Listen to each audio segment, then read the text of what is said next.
우리 본문은 여러분들이 너무나 잘 알고 있는 아브라함이 하나님의 첫 음성을 듣고 가나안 땅으로 가게 된 이 과정을 이야기하고 있습니다. 저는 이 과정을 보면서 아브라함의 그 이주, 하나안 땅에서 가나안 땅으로 옮긴 이 사건이 어떤 것을 의미하는가, 아브라함에게는 어떤 것을 의미하고 또 아브라함을 통해서 우리가 배워야 되는 교훈은 무엇인가. 그것은 바로 우리가 예수 그리스도를 만나서 마치 아브라함이 하나님을 뜨겁게 극적으로 만난 것처럼 예수 그리스도를 만나서 우리가 거듭난 자가 되는 그 순간 우리가 살아야 되는 인생은 하란이 아니라 가나안, 결국 믿음의 삶이 이루어지는 곳을 의미하는 것일 것입니다.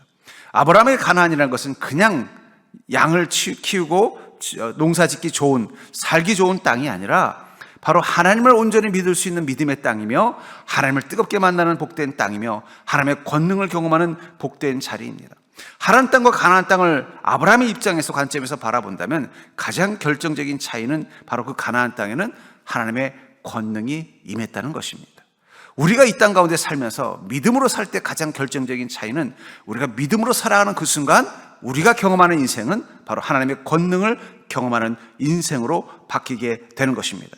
그래서 오늘 본문에서 하나님께서 아브라함을 축복하면서 내가 너를 복이 되게 하겠다고 말씀하셨다는 것은 그가 무엇을 통해서 복을 받는 것입니까? 하나님의 권능을 통해서 복을 받게 되는 것입니다. 그런 의미에서 그리스도인은 하나님의 권능이 임해야 제대로 살 수 있다는 것을 우리는 기억하셔야 돼요. 아브라함이 가나안 땅에서 하나님의 약속과 축복을 누릴 수 있었던 것은 그곳에서 아브라함은 더 살기 좋은 땅을 만나서 그런 것도 아니고 그곳에서 아브라함은 더 양을 잘 키우는 비법을 깨달아서 그런 것도 아니고 그는 그곳에서 하나님의 권능을 충분히 경험했기 때문인 것입니다. 마찬가지라고 생각해요. 우리가 왜 믿음으로 살아야 되는가? 그리고 우리 인생을 왜 가나안 땅으로 바꿔야 되는가? 그것은 바로 우리가 믿음으로 사는 그곳이 가나안이 되고 가나안이 되는 그곳에는 하나님의 권능이 임하기 때문입니다. 우리는 이 금요 기도회를 통해서 우리는 우리 인생의 땅에 권능이 임하기를 기도해야 할 줄 믿습니다. 우리가 결국 주님께 간절히 원하는 게 뭐예요? 하나님, 내 삶의 자리, 내 가정이든 내 일터든 내가 살아가는 삶이든 어디든 그곳에서 하나님의 권능을 우리가 만나게 하여 주시옵소서. 아브라함이 이 가나안 땅에 세운 그 재단에서 아브라함이 가장 간절히 기도한 것은 무엇일까요? 주님, 저는 주님 부르심 받아 이곳에 왔으니 이곳에서 주님이 약속하신 그 일들을 보게 하여 주시옵소서. 그것을 위해서 주님 날마다 내 인생 가운데 권능이 되어 주시옵소서. 그 기도 가운데 하나님은 응답하신 것입니다. 그것이 바로 아브라함이 가나안 땅에서 얻게 된 하늘의 복이요 축복인 것입니다. 전 그런 의미에서 어쩌면 아브라함이 이 가나안 땅에서 하나님의 이름을 부르렀다 하는 이 말, 그곳에서 여호와께 제단을 쌓고 여호와 이름을 불렀다는 그 여호와 이름은 무엇일까? 저는 그 이름은 분명히 권능의 하나님일 거라고 저는 믿습니다. 저는 여러분들이 하나님을 찾고 부를 때 그것에서 권능의 하나님을 부르는 그런 이름을 깨닫는 자가 될 수 있기를 주의 이름으로 축복합니다. 결국은 우리 인생의 제단의 자리에서 권능의 하나님을 찾고 그 하나님을 만나는 기쁨이 있다면 우리 인생은 충만히 기뻐하고 감사하면서 살아갈 수 있는 것입니다. 그러면서 아브라함의 가나안 이주를 통해서 하나님의 권능이 풍성히 임한 땅의 특징이 무엇인가? 전 여러분들이 그것을 통해서 여러분들의 인생이 바로 하나님의 권능이 임하는 인생이며 여러분들이 주님과 함께하는 그 모든 시간들이 권능의 하나님을 부르고 그 이름을 따라 살아가는 인생인 것을 깨닫는 믿음이 있기를 주님의 이름으로 간절히 축원합니다. 결국 우리는 주님의 권능을 믿고 그 권능을 따라서 살기로 결단한 자들이라는 거예요. 실제로 사도행전에서 보면요, 베드로와 이 요한이 누구의 이름으로 안진뱅이를 일으켰어요? 예수 그리스도의 이름. 결국 예수 그리스도의 이름은 무엇을 말하는 거예요? 바로 권능의 하나님을 의미하는 것입니다. 그런 의미에서 우리는 우리 인생 가운데 권능의 하나님을 경험하고 그 권능의 하나님을 따라 살아갈 때 우리 인생은 마치 그 아브라함이 가나안의 복을 누리게 되는 것처럼 우리 삶의 풍성함의 복을 누리는 것입니다. 그렇다면 그 하나님의 권능이 풍성한 인생, 그 땅의 특징이 무엇이냐는 것입니다.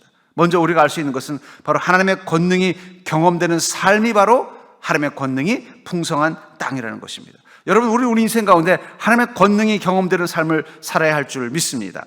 1절과 2절을 다시 보면은 여호와께서 아브라함에게 이르시되 너는 너의 고향과 친척과 아버지의 집을 떠나 내가 내게 보여줄 땅으로 가라. 내가 너를 큰 민족을 이루고 내게 복을 주어 내 이름을 창대하게 하리니 너는 복이 될지라. 하나님께서는 아브라함에게 뭐라고 말씀하고 있어요? 보여줄 땅으로 가라. 그 보여줄 땅으로 가면 어떤 일이 있다고 말하고 있어요? 내가 내게 보여준 땅을 통해서 가면 내가 너에게 복을 주겠다라고 말씀하고 있다는 거예요. 이게 보여줄 땅에서 이 보다라는 말이 히브리어로 라라는 단어를 쓰는데, 이 말은 보다라는 뜻과 함께 알게 되다, 발견하다는 뜻이 있어요. 결국 본다는 걸 뭘 말하는 거예요? 알게 된다는 거예요. 발견하게 된다는 거예요. 결국은 아브라함이 하나님이 보여줄 땅에서 무엇을 발견하고 무엇을 알게 됐어요? 그곳에 하나님의 권능이 있음을 발견하는 것입니다. 하나님은 권능이 하나님인 것을 알게 된 것입니다. 그 기쁨으로 사는 거예요. 저도 가만히 제 인생을 돌아다 보면은요, 제 인생의 위험한 순간, 어려운 순간, 혹은 중요한 결정과 중요한 선택을 해야 되는 순간, 어떤 중요한 시간마다 저는 하나님의 권능이 저와 함께 있음을 깨닫게 됩니다. 그때 하나님이 나를 붙잡고 계셨구나. 하나님의 권능이 나를 지키고 계셨구나. 하나님의 역사하심이 있었구나. 그것이 지금 나로 하여금 여기까지 오게 해주셨구나. 그러니 감사할 수밖에 없죠. 우리 찬양에도 그런 찬양이 있잖아요. 나 된 것은 하나님의 은혜라. 우리가 여기까지 어떻게 왔다고요? 하나님의 권능이 우리를 끌고 왔다는 거예요. 여러분, 그 사실을 믿으십니까? 그렇다면 앞으로도 어디로 갈까요? 우리 노래 중에 보면 인생은 나그네 길, 어디로 왔다 어디로 가는지. 근데 틀린 말입니다. 그리스도인의 길은 나그네 길이 아니에요. 그리스도인의 길은 하나님의 인도하심을 따라가는 진리의 길이에요. 하나님의 인도하심을 따라왔고 하나님의 이끄심을 따라 가는 인생인 것입니다. 그러니까 우리는 길이 정해져 있어요. 우리가 계획한 길이 아니라 하나님의 계획 가운데 있는 길, 하나님이 보여줄 땅을 향해 가는 인생이라는 사실을 기억하시기 바랍니다. 그 보여줄 땅에서 우리가 발견하는 건 무엇이라는 거예요? 바로 하나님의 권능. 결국 그리스도인의 인생의 기쁨은 무엇입니까? 우리가 사는 인생 한가운데서 하나님의 권능을 발견하고 그것을 깨닫는 기쁨이라는 거예요. 모세가 광야에서 80년을 살았어요. 근데 첫 번째 40년 모세의 삶은 어떤 것이었습니까? 그저 거칠고 척박한 광야였어요. 그는 그곳에서 하나님의 권능을 하나도 보지 못했어요. 그래서 그는 지치고 힘들고 초라한 노인이 되었어요. 그러다가 시내산에서 하나님을 극적으로 만났습니다. 그리고 이스라엘 민족을 이끌고 그가 헤매던 그 광야로 다시 왔어요. 근데 무엇이 달라졌어요? 그때부터 모세는 하나님의 권능을 매일매일 그의 길 가운데서 보게 된 거예요. 그 전에 이드로의 양들을 치우며 살 때는요, 하늘에서 만나라는 건 씨앗도 하나 한 번 안 떨어졌습니다. 매출하기도 그냥 똥만 싸고 지나갔지 한 번도 자기 눈앞에 떨어진 적이 없어요. 자기가 키우는 양을 가지고 먹고 살아야 됐고, 자기가 돌보는 양을 가지고 살아야 됐고, 이 광야 거친 지형 속에서 살아가는 생존 방법을 통해서 살아간 시간이 40년이었어요. 그런데 하나님을 뜨겁게 만나고 주님의 사명을 가지고 이스라엘 민족을 이끄는 지도자가 되어서 그 광야에 오니까 어떻게 됐을까요? 갑자기 하나님의 권능이 날마다 쏟아지는 거예요. 아침에 눈 뜨면 만나라는 권능이, 또 밤에는 불기둥이라는 권능이, 거칠고 먹을 물이 없는 곳에서는 반석의 샘물이라는 권능이, 먹을 수 없는 쓴물 앞에서는요, 그 쓴물을 단물로 바꾸는 권능이. 아마 모세가 깜짝 놀랐을 거예요. 아마 처음에 어쩌면은 모세가 이스라엘 민족을 이 광야를 이끌기 위해서 홍해를 건너오면서, 이 홍해를 무사히 건너긴 건넜지만 이 많은 식구들을 데리고 내가 이 광야를 잘 지나갈 수 있을까? 왜냐하면 모세는 40년간 이 광야를 알고 있기 때문이에요. 이 너무나 척박한 곳, 아무것도 얻을 수 없는 이곳, 혼자서 건너가기도 힘든 이곳을 200만 명이나 되는 사람을 이끌고 간다는 건, 이거는 상상도 못할 일이에요. 그것을 하나님이 아셨기 때문에 어떻게 하셨어요? 매일매일 권능을 보이셨다는 거예요. 광야의 처음 40년의 시간이 이 광야의 고통과 절망을 경험한 시간이라면, 광야의 마지막 40년의 그 시간은 그 척박함 속에서 하나님의 권능을 경험하는 시간이었다는 거예요. 여러분, 그리스도는 어떤 인생을 사는 자예요? 그것이 광야와 같을 것이라도 그것에서 하나님의 권능을 알고 발견하는 인생이라는 것입니다. 아브라함은 그것을 믿었기 때문에 가나안 땅을 향해 간 거예요. 그냥 아브라함이 평소에 듣기로는, 요즘 가나안이 핫한 곳이라더라, 거기 가면 땅값도 올라가고 거기는 일자리도 많고 거기 가면 먹을 것도 많고 거긴 좋대더라, 정보를 다 얻고 하나님이 가나안 땅 가라고 하니까 아멘하고 간 게 아니라는 거예요. 아브라함은 오직 한 가지만 믿고 간 거예요. 주님이 보여주신 땅이라면 그곳엔 반드시 하나님의 권능이 임할 줄 믿습니다. 나는 그 권능을 경험하는 인생이 되기를 소망합니다. 그래서 저는 주님의 음성을 믿고 가나안 땅으로 무작정 떠납니다. 그리고 그곳에서 그는 하나님의 권능을 발견하는 것입니다. 그런 의미에서 그리스도인의 인생은 보물찾기와 같다고 생각해요.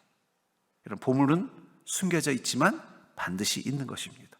그것을 찾는 거예요. 가끔 제가 이 해외 토픽을 보면요, 이 영국이라는 곳에는요, 취미로 금속 탐지기를 가지고 이 보물을 찾는 사람들이 의외로 많대요. 근데 가끔 기사에 보면요, 이 로마 시대의 금화를 발견했다, 그런 기사들이 봐요. 최근에도 보니까 또 뭐 헨리 8세 때 이 금화를 발견했는데 하나당 뭐 몇 억씩 하는 귀한 금화다. 그 사람들은 뭘 하는 거예요? 그냥 취미가 뭐예요? 금속 탐지기 들고 다니면서 어디 보물이 있는 걸 찾아다니는 사람이 그렇게 많다는 거예요. 그리고 실제로 막 그런 보물들을 의외로 많이 찾아낸다는 거예요.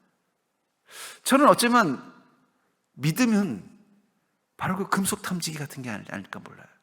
겉으로 보기엔 아무것도 없는 그냥 양들이나 키우는 초지 같고 뭔가 그냥 언덕이 있고 마을이 있고 허름한 길인데 그 밑에 무엇이 숨겨져 있는 거예요? 금화가 숨겨져 있는 거죠. 보물이 숨겨져 있다는 그 기대를 가지고 그 마음을 가진 사람은 어떻게 되는 거예요? 그 금속 탐지기를 가지고 아마 분명히 어떤 지역에서 뭐 또 이 켈트족들이 숨겨놓은 금화를 뭐 수천 개의 항아리를 주셨다라는 기사를 봤으면 아마 그 다음에 그 동네에 막 금속 탐지기 든 사람들이 막 몰려다니면서 그 금화를 찾으려고 하는 것처럼 우리 인생은 보물찾기입니다. 우리의 믿음은 그 금속 탐지기와 같은 거예요. 믿음을 가지고 우리 길을 가다 보면 무엇이 발견되는 거예요? 하나님의 권능이 발견되는 거예요. 그것을 보게 되는 것입니다. 그리고 그 기쁨으로 살아가는 거예요. 전 여러분들이 그런 축복을 누린 인생인 것을 기억하는 믿음 되기를 주님으로 축복합니다. 그렇기 때문에 여러분 어떻게 될까요? 믿음을 켜고 사셔야 된다는 거예요. 금속 탐지기도 스위치를 켜야 소리가 나는 거지 들고만 있다고 해서 소리 나는 게 아니에요. 스위치를 켜고 지나가는데 삐비빅 소리가 나면은 여기 뭐가 있는가 캐봐서 거기서 보물이 나오면 그 다음에 그 사람이 마치 그 보물로 엉망진자가 되는 것처럼 우리는 날마다 믿음을 켜고 왜 살아야 되는가? 그것은 우리 인생 가운데 하나님께서 그 보물처럼 보화처럼 하나님의 권능을 숨겨놓고 있기 때문입니다. 그래서 우리는요, 인생에 어려움이 있을수록 문제가 있을수록 우리의 믿음을 켜고 어떻게 돼요? 믿음의 눈을 크게 뜨고 찾는 것입니다. 어디 주님의 권능이 임하는가? 어떤 것이 주님의 권능을 따라가는 길인가? 그리고 그것을 믿고 나아가면은요, 정말 주께서 일하심이 경험되는 것입니다. 저는 그러면서 여러분들의 인생이 설령 지금 주님 내가 너무 힘든 것입니다. 어쩌면 아브라함도 이 첫 해 와서 얼마 안 있다가 이 간문을 겪었다는 이 기근을 겪었다는 이야기를 보면 아마 자신이 생각했던 것보다는 좀 가나안 땅에 좀 많이 실망했을 것 같아요. 처음 생각하기에는 엄청나게 살기 좋은 곳인 줄 알았더니 가나안 땅도 우기가 있고 건기가 있고 가뭄이 있고 또 가나안 거민들은 다 하나같이 완고하고 자신이 차지할 만한 땅은 하나도 없고 이미 다 성지어놓고 자기가 주인이라고 하는 데서 거기서 그냥 어떻게 보면 양을 치면서 겨우겨우 눈치 보며 살아가면서 하나님이 주신 그 보물이 이건가 하는 실망감도 있지만 그럼에도 불구하고 그가 믿음으로 나갔을 때 무엇을 경험한 거예요? 이곳에서 우리가 경험하는 하나님의 보물은 바로 하나님의 그 권능이구나. 내 인생 가운데 채우시는 하나님의 은혜이구나. 그것을 깨닫고 그는 이제 가나안 땅에 머물고 떠나지 않는 인생이 된 것입니다. 그러면서 여러분 우리가 우리 인생 가운데서 경험하는 가장 큰 하나님의 권능, 그 권능 중에 가장 특별한 것은 바로 그 가나안의 복은 바로 은혜의 독과점이라는 것입니다. 우리가 이 가나안 땅에서 경험하던 그 은혜는 뭐예요? 우리를 통해서 주어지는 복이라는 것입니다. 3절을 다시 보시면 너를 축복하는 자에게는 내가 복을 내리고 너를 저주하는 자에게는 내가 저주하리니 땅의 모든 족속이 너로 말미암아 복을 얻을 것이라. 여러분 하나님께서 우리에게 주신 놀라운 권능 중에 하나가 뭐라고요? 나를 축복하는 자에게는 하나님이 축복을 하신다. 여러분 나를 축복하는 자를 내가 축복한다고 그 사람이 복을 받는 게 아니에요. 그 사람이 나를 축복하면 누가 그 사람에게 복을 준다고요? 하나님이 복을 주는. 그 사람이 나를 저주했다고 해서 내가 저주하면 어떤 그런 목사님도 있다고 그러더라고요. 목사가 저주하면 다 벌 받는다고. 아니에요. 성경을 다시 읽어보십시오. 너를 저주하는 자에게 누가 저주한다고요? 하나님이 저주하는 거예요. 여러분 꼭 기억하십시오. 목사가 저주한다고 저주받는 게 아니에요. 성도가 저주한다고 저주받는 거 아닙니다. 하나님이 어떻게 하신다는 거예요? 저주하는 성도를 저주하는 자에게 하나님이 대신 벌을 내리신다고 말씀하고 있다. 그게 복이라는 거예요. 결국은 우리는 이 인생의 가나안 땅에서 무엇을 경험하는 거예요? 다른 사람에게 복을 줄 수 있는 통로의 역할. 우리를 통해서 그 복을 얻게 되는 문이 된다는 거예요. 최근에 하나 재밌는 그런 유튜브를 본 적이 있어요. 그 뭐냐면 아프리카의 이 원주민들이 가뭄에 물을 찾는 방법에 관한 이 유튜브 쇼트를 봤어요. 이렇게 보니까 이 원주민이 원숭이를 한 마리를 잡는데요. 그래서는 원숭이를 잡아가지고는 이 소금을 강제로 먹인다는 거예요. 여러분, 소금을 많이 먹으면 원숭이가 어떻게 되겠어요? 막 목이 마르잖아요. 그때 풀어준대요. 그러면 목이 마른 원숭이가 뒤도 안 돌아보고 손살같이 어디로 달려간대요. 그럼 원주민이 그 원숭이를 끝까지 따라가면 어디로 가 있어요? 그 가문데도 원숭이들은 알고 있다는 거예요. 물이 마르지 않는 곳. 그래서 거기 가서 물을 마신다는 거예요. 그러면 거기 가서 어떻게 돼? 물을 찾는다는 거예요. 제가 그 쇼트를 보다가 어쩌면 우리는 이 땅 가운데 그 원숭이와 같은 존재가 아닐까. 세상의 기근에 차 있어요. 그럼에도 불구하고 마르지 않는 샘은 반드시 숨겨져 있습니다. 세상 사람들은 찾을 수 없는, 오직 믿음의 사람들만 발견할 수 있는 마르지 않는 샘물이 있다는 거예요. 주님은 우리를 통해서 세상이 그 샘물을 찾기를 원하시는 것입니다. 우리가 복의 통로가 된다는 건 우리를 통해서 우리만 복을 누리는 게 아니라 어떻게 되는 거예요? 우리 주변에 있는 사람들도 복을 누리는 인생이 되도록 만들어주기는 복이라는 거예요. 여러분, 하나님의 권능이 우리 가운데 임할 때 그 권능은 나를 위해서만 있는 게 아니라 사실을 기억하시기 바랍니다. 그 권능은 나를 통해서 다른 사람들에게 하늘의 복을 누리도록 만들어주는 역할이라는 거예요. 아브라함의 역할은 어떤 역할인 거예요? 바로 하나님의 샘물의 위치를 그 가나안 사람들이 찾게 하는 역할이라는 거예요. 결국은 이 가나안 거민들이 기억하는 아브라함은 어떤 사람이에요? 저 아브라함은 하나님의 복을 받은 자다. 그와 함께하면 우리도 하나님의 샘물을 얻을 수 있다. 그래서 아브라함을 더 사랑하고 아브라함을 더 존경하고 아브라함과 함께 있기를 원하는 인생이 됐다는 거예요. 그러니까 여러분, 우리 그리스도인은 그런 존재라는 사실을 기억하시기 바랍니다. 하나님이 우리에게 주신 큰 권능 중에 하나가 뭐라고요? 복의 통로가 되는 거예요. 저는 그러면서 우리 그리스도인에게 있는 자존감, 그것은 바로 우리가 하나님의 보증이 된 인생이라는 그 당당함을 가지고 사는 믿음이 있기를 주의 이름으로 축복합니다. 그렇기 때문에 세상 사람들이 야 살기 힘들다, 야 힘들다, 아이고 어렵다, 그럴 때 우리는 뭘 하는 자예요? 그 원숭이처럼 샘물이 있는 곳을 향해 쏜살같이 달려가는 자가 돼야지, 우리도 같이 목마르고 힘들다고 원망하는 자가 아니라는 거예요. 우리 옆 사람 보고 인사할까요? 세상이 힘들다고 같이 원망하지 맙시다. 그건 우리 역할이 아니라니까요. 우리에겐 하나님께서 은혜의 샘물을 알 수 있는 믿음의 힘을 주셨어요. 우리가 먼저 그 샘물을 발견하면 세상 사람들 힘들다 죽겠다 어렵다 하다가도 우리를 통해서 같이 그것을 발견하고 그것을 누리는 그 원주민들처럼 우리는 그 복의 통로가 되는 존재입니다. 근데 안타깝게도 요즘 이 세상의 그리스도인들 보면은요, 그 샘물이 어딘지 까먹은 원숭이 같이 그랬어요. 자기도 똑같이 목마르다고 하면서 그 샘물의 위치를 잊어버린 거예요. 여러분, 우리는 그런 존재가 아니라는 걸 기억하시기 바랍니다. 세상이 힘들다고 할수록 우리는 더 어떻게 돼요? 더 믿음의 목마름을 가지고 주님 앞에 서는 그 순간 우리의 목마름 가운데 주님께서 부어주시는 샘물을 발견할 것입니다. 그 샘물을 우리만 마시는 게 아니라 사람들과 나눌 수 있도록 주시는 은혜, 그 속에 세상의 그 목마름도 채울 수 있는 하나님의 은혜를 경험하도록 만드는 존재, 그게 저는 바로 우리의 역할이라고 믿습니다. 그러니까 여러분들 당당함을 가지고 사십시오. 그리스도인의 자존감은 뭐예요? 내가 복의 통로라는 자존감. 나를 통해 하나님께서 이곳에 목마른 이들에게 하나님의 그 샘물을 경험하도록 나를 보내셨다는 그 정체성을 가지고 사시는 게 중요하다는 거예요. 여러분, 절대로 그리스도인은 교만해서는 안 되지만 좀 튈 필요는 있다. 어떻게 튀는 거예요? 여러분들, 여기 주님의 은혜가 있습니다. 여러분들, 여기 당신들이 필요한 그 사랑이 있습니다. 여러분들이 정말 찾는 그 축복이 여기 있습니다. 이걸 좀 보여주는 자가 되는 게 바로 튀는 거예요. 우린 교만할 필요는 없습니다. 그래서 좀 튈 필요는 있어요. 왜냐하면 그래야 보죠. 우리를 통해 무엇을 보는 거예요? 아, 주님의 은혜가 이곳에 있구나. 주님의 권능이 이곳에 있구나. 아직도 이 땅 가운데는 주님의 사랑과 능력이 있구나. 그걸 보여주는 자가 된다는 거예요. 그러니까 여러분들 기도할 때도 기도를 잘 하셔야 돼요. 주님, 저 목마릅니다. 내 목 채워주시옵소서. 이렇게 기도하지 마시고, 주님, 이 목마른 자들에게 샘물을 가르칠 수 있도록 저에게 은혜를 베풀어 주시옵소서. 가르쳐주고 나면 제가 먼저 먹어볼 거 아니에요. 여러분, 음식을 만든 사람이 먼저 그 음식을 먹는 것입니다. 음식을 만든 사람이 음식을 안 먹고 가족들에게 먹어보라고 먼저 하는 건 뭘 얘기해요? 그 음식에 자신이 없을 때만 그런 거예요. 맛있으면요, 자기가 먼저 먹어보고 주는 것입니다.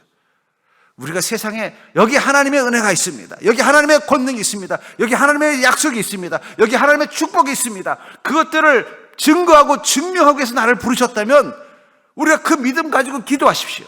세상이 지금 너무 힘들다고 할 때, 세상이 너무 어렵다고 할 때 우리는 어떻게 해요? 여기 하나님의 은혜가 있다고 선포하는 자가 되야 된다는 거예요. 그럼 하나님께서 그것을 주실 것입니다. 그때 우리가 먼저 먹어보는 거예요. 그리고 나누면 되는 것입니다. 저는 그런 의미에서 우리는 이 땅 가운데 복의 통로로 존재한다는 사실을 기억하시기 바랍니다. 저는 이 소돔과 고모라 사건을 가만히 묵상하면서 이 사건의 핵심은 뭘까? 대부분의 목사님들, 설교자들, 성도님들은 그것은 이 악한 소돔성 가운데서 하나님께서 이 롯과 같이 연약한 죄인들, 연약한 이들을 하나님께서 끝까지 우리를 버리지 아니하시고 구원하시는 것이다. 근데 저는 그거보다 더 핵심은 그게 아니라고 생각해요. 그것은 하나님의 심판, 하나님의 계획에 멸망한 가운데 하나님은 그것을 바꿀 수 있는 아브라함을 준비하셨다는 거예요. 하나님의 심판이라는 당연한 그 계획 한가운데도 하나님의 마음을 움직일 수 있는 존재가 있다는 거, 저는 그게 어쩌면 소돔성 사건의 가장 핵심일지도 몰라요. 여러분, 세상이 힘들고 어렵고 하나님의 진노 가운데 있다고 해도 우리가 그곳에 아브라함처럼 있으면 주님의 마음이 움직이기 시작하는 것입니다.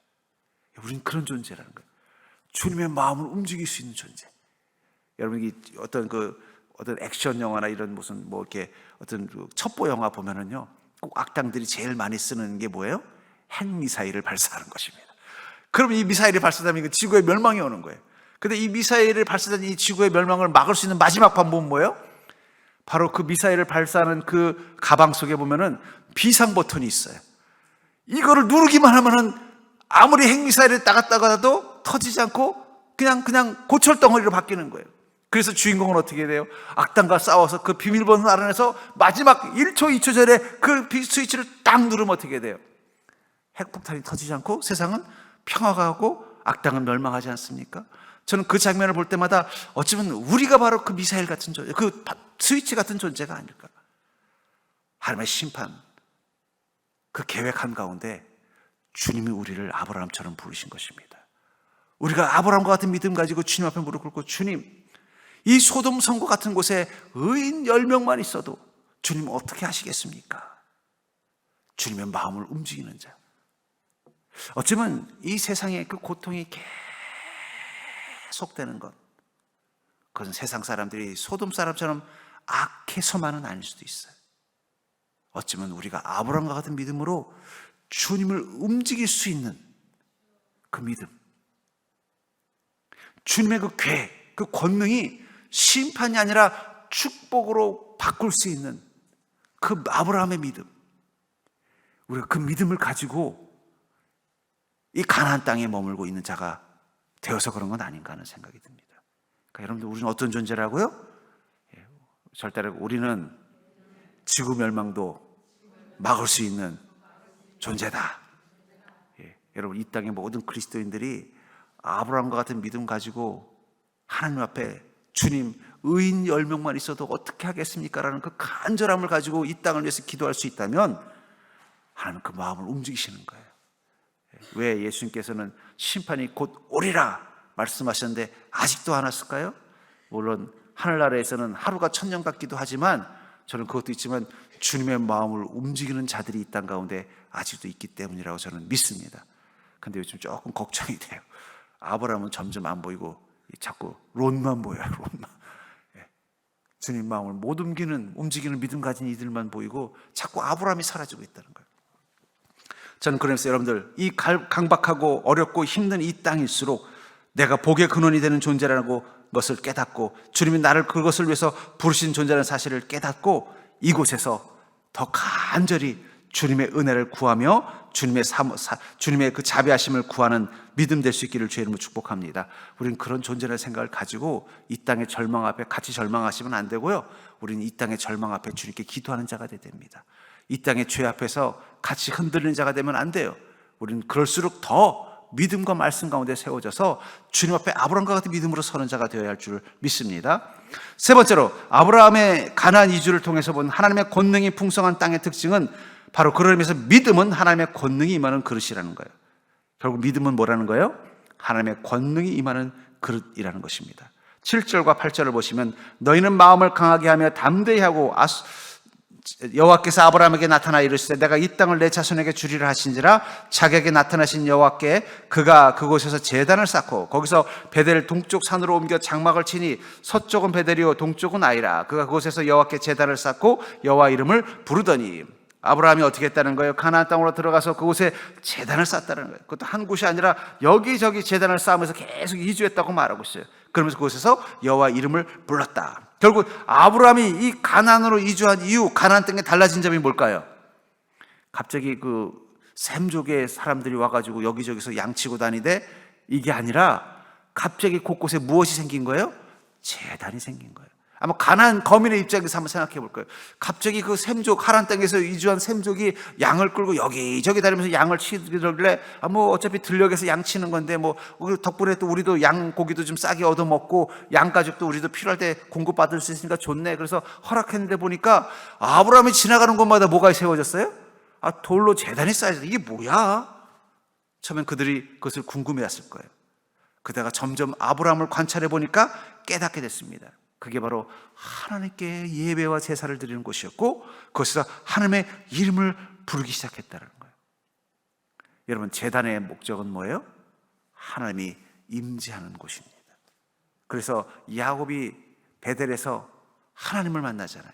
그가 꿈에서 하늘에서 사다리가 내려와서 하나님께서 이 아브라함을 만나러 오시고 천사들이 오랑대락하는 것을 보고 거기다 무엇을 쌓았어요? 제단을 쌓았잖아요. 제단은 뭐와 같으냐? 마치 그것은 사다리와 같은 것입니다. 엘리베이터 같은 거예요. 하나님이 임재하실 수 있는 곳, 하나님이 임하실 수 있는 공간. 마치 여러분들 산에 가면은요, 이 공터에 H자가 크게 그려져 있는 걸 보게 될 거예요. 산 같은데 그게 뭐예요? 거긴 헬기 내리는 곳이에요. 혹시라도 사고가 나면 헬기가 내리는 곳.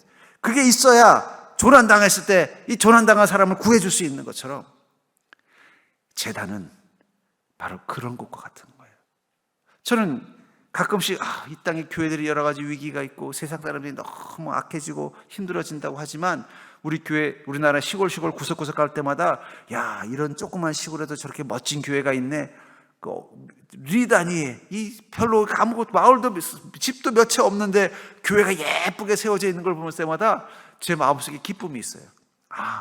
세상에는 참 아직도 저 천국에 하나님이 임할 수 있는 천국 헬기장이 많이 있구나. 언제든 주님의 은혜를 구하면 하나님이 달려오실 수 있는 공간들이 많이 있구나. 여러분 교회는 그런 곳입니다. 아브라함은 그곳에서 어떻게 한 것입니까? 하나님의 이름을 부르면서 주님이 이 가나안 땅이 주님의 은혜와 돌보신 가운데 있는 복된 곳이 될 수 있도록 은혜를 베풀어 주시옵소서. 그러자 가나안 땅은 점점 바뀌어가기 시작해. 어떻게 바뀌어가요? 이방과 우상과 죄를 섬기던 자들의 땅이 아니라 하나님의 백성들, 하나님을 섬기는 자들의 땅으로 바뀌어 나가는 거예요. 그게 바로 다윗 시대고 그게 바로 이스라엘의 땅이 되는 거예요. 그리고는요, 그 제단이 이제는 이 가나안 땅을 벗어나서 저 유럽으로, 저 미국으로, 저 아시아로, 이곳 한국까지 계속 마치 아브라함이 이 가나안 땅에 가서 이곳에 제단을 쌓고 저곳에 제단을 쌓으면서 점점 남방으로 가기 시작한 것처럼 하나님의 교회가 사방에 세워지는 그것을 통해서 결국 그곳에 하나님의 권능이 임할 수 있는 공간이 만들어지는 것입니다. 근데 그 공간의 가장 핵심은 뭐예요? 바로 믿음이라는 거예요. 믿음. 하나님의 제단은 우리의 믿음입니다. 우리가 믿음을 가지고 머무는 그곳이 제단이 되는 것입니다. 거기서 우리가 부르는 여호와 이름은 권능의 하나님입니다. 그래서 우리가 믿음으로 주께 구하면 어떻게 돼요? 응답받는 능력, 하나님의 권능을 경험하는 그 체험을 하게 되는 거예요. 그래서 주님께서도 뭐라고 말씀하시잖아요. 너희가 겨자씨만한 믿음만 있어도 이 산을 들어 저리로 옮기라면 옮겨질 거라는 것은 그 믿음이 하나님의 권능이 담기는 그릇이기 때문에 믿음이 대단한 게 아니라 그 믿음에 무엇이 담기는 거예요? 하나님의 권능이 임하면, 여러분 하나님의 권능이라면 뭐 산 하나 옮기는 게 뭐 대단하겠어요? 이 우주를 만드신 하나님이 뭐 산 하나 옮기는 게 뭘 대단한 일이겠어요? 그렇잖아요. 근데 그 하나님의 권능은 어디에만 담긴다고요? 믿음에만 담기는 거예요. 우리가 믿음을 가지고 있는 것을 우리가 얼마나 대단한 건지를 자꾸 우리가 잊어버려요. 우리가 믿음으로 머무는 그 순간 그것은 하나님이 임재하십니다. 하나님의 권능이 나타납니다. 그리고 그것은 변화될 것입니다. 저는 그게 믿음의 힘이라고 믿습니다. 언제부터가 우리가 그 믿음의 능력과 권능을 잃어버린 거예요. 여러분들의 삶 가운데 정말 하나님의 은혜가 임하기를 원하신다면, 여러분의 삶을 바꾸기를 원하신다면 거기서 여러분들이 회복해야 되는 가장 중요한 건 뭐예요? 믿음으로 머무는 것입니다. 아브라함은 믿음으로 가나안 땅에 머무는 그 순간 그 가나안 땅이 변화되어져 간 것처럼 우리는 우리 인생의 가나안 땅에 믿음으로 머무는 게 중요하다는 거예요. 아브라함이 믿음 없이 머물렀다면 그는 그곳에서 아무런 일도 경험하지 못했을 거예요. 믿음으로 머무는 것입니다. 그가 믿음으로 머물었던 최고의 정점이 뭐예요? 바로 이삭을 제물로 바치는 믿음이었다는 거예요. 거기 하나님이 축복하셔서 어떻게 해요? 너의 후손들이 이 땅의 주인이 되게 하겠다고 말씀하셨고, 너의 후손을 통해서 예수 그리스도가 탄생하게 축복하셨다고 말하고 있습니다. 역대하 32장 7절부터 8절에 보면은 이 아수르라는 대제국이 전 세계를 지배하던 시절, 이제는 이스라엘을 지배하기 위해서 예루살렘을 침공하던 상황이었습니다. 이미 그때 아수르는 가장 강력한 강대국이었기 때문에 이미 주변의 여러 나라들도 이미 다 무너졌어요. 블레셋부터 시작해가지고 뭐 그 강력했던 주변의 대국도 이제 이 소위 말하는 애굽 정도만 남은 정도였어요. 이 마지막 애굽을 치기 전에 이 가나안 땅을 막 쳐야만, 가나안 땅을 정복해야만 애굽으로 진군할 수 있는 거예요. 근데 이 가나안 땅의 중간에 뭐가 있어요? 예루살렘이 있는 거예요. 그러니까 이 예루살렘을 무너뜨리고 이제 아수르는 어디로 가려고 하는 거예요? 마지막으로 이 애굽이라는 강대국을 무너뜨리고 이제 완전히 정복을 하려고 작심하고 이제 온 군대를 다 보낸 거예요. 그러니까 이거는, 이 군대는 이 예루살렘을 쓰러뜨리려는 목적의 군대가 아니라 애굽을 쓰러뜨리려는 목적의 대군인 거예요. 그러니 이게 상대가 안 되죠. 이스라엘의 그 약한 나라가, 이미 이때는 이미 약해질 대로 약해진 나라가, 예루살렘 하나 지키기도 힘든 나라가 애굽을 쓰러뜨릴 목적으로 대군을 끌고 오고 있는 이 아수르를 어떻게 이겨내겠습니까? 근데 그때 이 히스기야라는 이 왕에게 하나님께서 믿음의 힘을 주셨어요. 그는 이 믿음을 가지고 이 이스라엘에 두려워 떨고 있는 이 예루살렘에 있었던 이스라엘 민족을 향해 이렇게 말합니다. 너희는 마음을 강하게 하며 담대히 하고 아수르 왕과 그를 따르는 온 무리로 말미암아 두려워하지 말며 놀라지 말라. 우리와 함께 하시는 이가 그와 함께하는 자보다 크니. 여기 멋진 단어가 있어요. 우리와 함께 하시는 이가 그와 함께하는 자보다 크다. 그와 함께하는 자는 육신의 팔이요. 이 아수르의 왕과 함께하는 그들은 뭐라는 거예요? 육신의 팔이라는 건 무기, 군대, 이걸 뜻하는 거예요. 우리와 함께 하시는 이는 우리의 하나님 여호와시라. 히스기야가 그 믿음을 가진 거예요. 지금 엄청난 대군들, 예루살렘을 무너뜨리는 게 목적이 아니에요. 이걸 쓸고 어디로 가는 거예요? 애굽으로 진군하려면 이 중간에 딱 있는 이 예루살렘을 치고 들어가야 이게 편안하게 진군할 수 있기 때문에 여기를 막 무너뜨리려고 막 밀고 있는 그 대군 앞에서 하나님께서 이 히스기야에게 어떤 믿음을 준 거예요?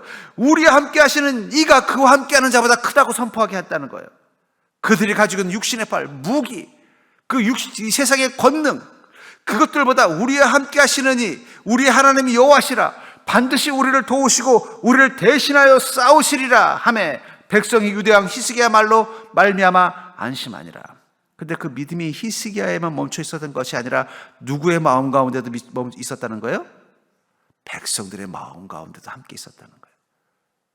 만약에 히스기야가 그 믿음을 가지고 여러분 두려워하지 맙시다.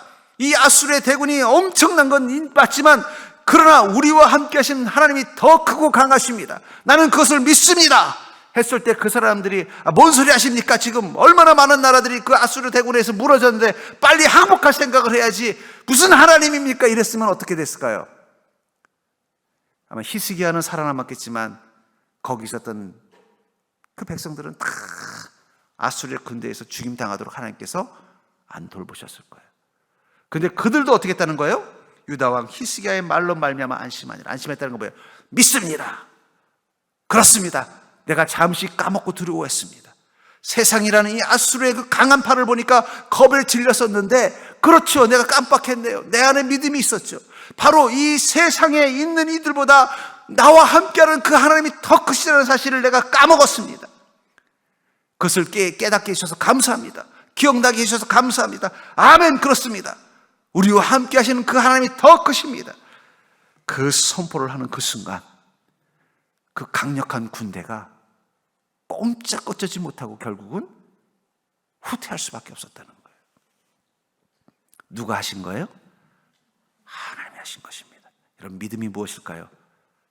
저는 희숙의 말로 고백한다면 우리를 힘들게 하고 우리를 고통스럽게 하는 세상의 것보다 우리와 함께 하신 하나님이 더 크십니다. 저는 그게 믿음이라고 믿습니다. 여러분들을 두렵게 만드는 육신의 팔과 같은 세상의 권세가 무엇입니까? 그것보다 더 크신 분이 하나님이라는 사실을 여러분 믿으시기를 주의 이름으로 축원합니다. 그것을 회복하는 그 순간 주님의 권능이 그 믿음 가운데 임하고 그 믿음을 통해서 하나님은 보여주시는 거예요. 누구 팔이 더 크다는 걸요? 하나님의 팔이 더 크다는 거예요. 저는 그게 바로 축복이고 기쁨이라고 생각합니다. 그런 의미에서 우리가 주님의 이름을 부른다는 것, 주여 라는 그 말 속에는 주님은 세상 권세보다 더 크신 분이십니다. 저는 그것을 믿습니다. 이 믿음 가운데 하나님 권능으로 임하여 주시옵소서. 그게 주여라는 두 단어 속에 다 들어있는 거예요. 절대로 볼까요? 주여는 하나님의 권세가 세상 권세보다 더 크다는 뜻이다. 그러니까 여러분 앞으로 주여 주여 할 때마다 어떤 마음이라고요? 세상 권세보다 하나님이 더 크십니다. 더 큰 사람이 이기는 거예요. 체급도 헤비급이 이기는 것처럼 세상보다 더 크신 하나님이 나와 함께 계시고 나의 권능이 되어주신다면 우리가 두려워할 것이 무엇이 있겠습니까? 결국은 하나님은 아브라함을 통해서 이 가나안과 또 아브라함을 통해서 믿음이 무엇인지를 배우는 우리에게 주시는 메시지는 그것입니다. 네가 믿음 가지고 산다면 너는 그곳에서 세상보다 더 큰 나를 만날 것이다. 세상이 그 어떤 상황 가운데 있더라도 나의 권능이 너를 지키고 보호하고 채우는 것을 보게 될 것이다. 그게 바로 믿음의 복이다. 전 여러분들이 그 복을 아브라함처럼 여러분들의 인생의 가나안 땅에서 경험하는 자가 되기를 주의 이름으로 축복합니다. 그러려면 우리는 아브라함처럼 매일매일 내 인생의 가나안 땅에서 믿음으로 주님과 함께 나가야 됩니다. 날마다 나의 하나님은 권능의 하나님이십니다라고 고백하는 주님의 이름을 부르는 믿음으로 살아야 될 것입니다. 우리의 시간, 우리의 땅을 아브라함의 믿음으로 산다면 우리는 매일매일 하나님의 권능을 발견하고 경험하는 기쁨으로 살게 될 줄 믿습니다. 저는 여러분들이 그러한 기쁨과 은혜와 능력으로 사는 인생인 것을 깨닫고 이제는 그 능력을 가진 자답게 표정부터 좀 바꾸세요. 표정부터. 여러분, 이 권투 선수들이 처음에 시합하기 전에 제일 먼저 하는 게 뭔지 아세요? 기싸움 합니다. 기싸움 할 때 어떻게 하냐고 물어봤더니 너는 내 밥이다. 이런 눈빛을 보여준대요. 여러분들, 우리는 믿음의 권능을 가진 자인 것을 기억하시고 표정부터 여러분들이 인생의 문제를 볼 때마다 겁에 질린 표정이 아니라 하나님의 권능이 나와 함께 한다면 너는 내 밥이다. 좀 그런 표정, 겁 없는 당당한 표정, 여유 있는 표정, 가소롭게 바라볼 수 있는 그 표정으로 여러분들의 인생의 삶 속에서 승리하는 자 되기를 주의 이름으로 축복합니다.